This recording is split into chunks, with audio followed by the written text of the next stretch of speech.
देखो question number 7 करने जा रहे हैं, क्वेश्चन नंबर 6 तक हमने कर चुका है। क्या है? ABCD is a trapezium. ABCD एक ट्रेपेजियम है। ट्रेपेजियम की प्रॉपर्टी मैंने बताई थी आपको कि अपोजिट साइड कोई भी एक पेयर अपोजिट साइड उसका क्या होता है? पैरेलल होता है। तो आपका ABCD के क्या है? पैरेलल है। ठीक है ना? और क्या बोला है? और जो ये वाली साइड है AD और BC दोनों साइड क्या है? बराबर भी है।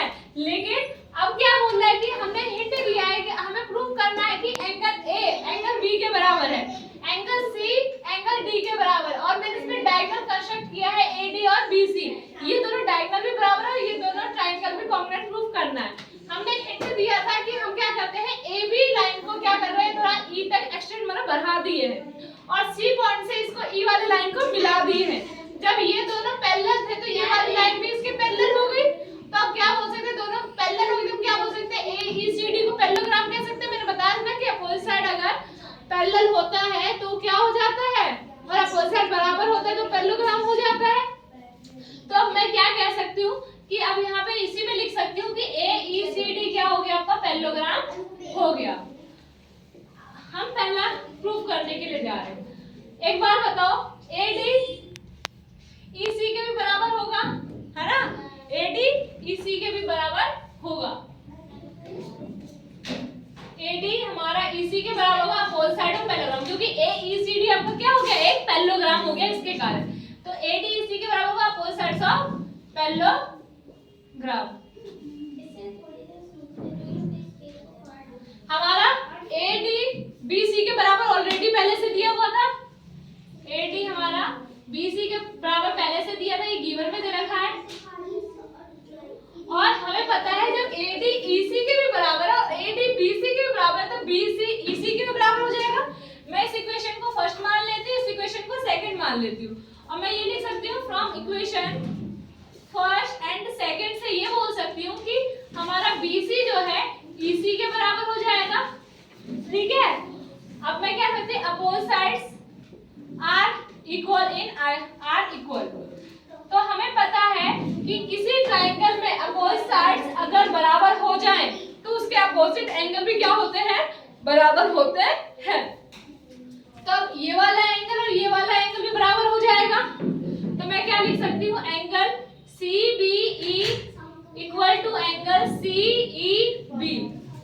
Opposite angles are equal.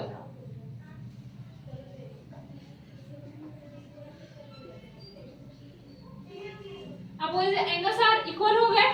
और हमें पता है, कंसीडर हमें पता है ये वाली लाइन और ये वाली लाइन दोनों की दोनों क्या है, अब AD और EC दोनों की दोनों क्या है, ये हमारे इक्वल है और पैरेलल है। पैरेलल होने के कारण मैं क्या कर सकती हूँ, एंगल A और प्लस में एंगल ये वाला CEB दोनों को 180 डिग्री के बराबर डाल सकती हूँ। हमें पता है कि कोई भी दो पैरेलल लाइन के बीच में जब कोई ट्रांसवर्सल लाइन जाती है तो उसका अपोजिट एंगल 180 डिग्री के बराबर होता है कोई इंटीरियर एंगल से, होता है ना?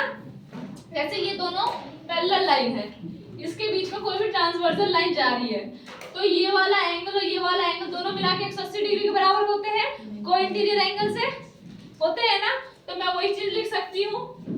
अब यहाँ पे लिख सकती हूँ कि हमारा एंगल A प्लस में एंगल CEB 180 डिग्री के बराबर, क्योंकि AD पैरेलल है EC के और AE ट्रांसवर्सल लाइन है।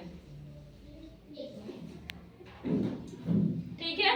उसके बाद हमारा क्या हो जाएगा यहाँ से, अब ये वाला इसके बराबर है तो मैं ये भी बोल सकती हूँ ये दोनों अपोजिट एंगल बराबर थे, तो जिसके कारण एंगल A और एंगल CBE हमारा बराबर हो जाएगा। एंगल A प्लस में एंगल CBE हमारा 180 डिग्री के बराबर होगा, क्योंकि ये दोनों एंगल आपस में बराबर थे ना। जब ये वाला मिला के 180 डिग्री है तो ये वाला मिला के भी 180 डिग्री होगा, क्योंकि दोनों आपस में बराबर थे। ठीक है? On transverse on same side of transversal line.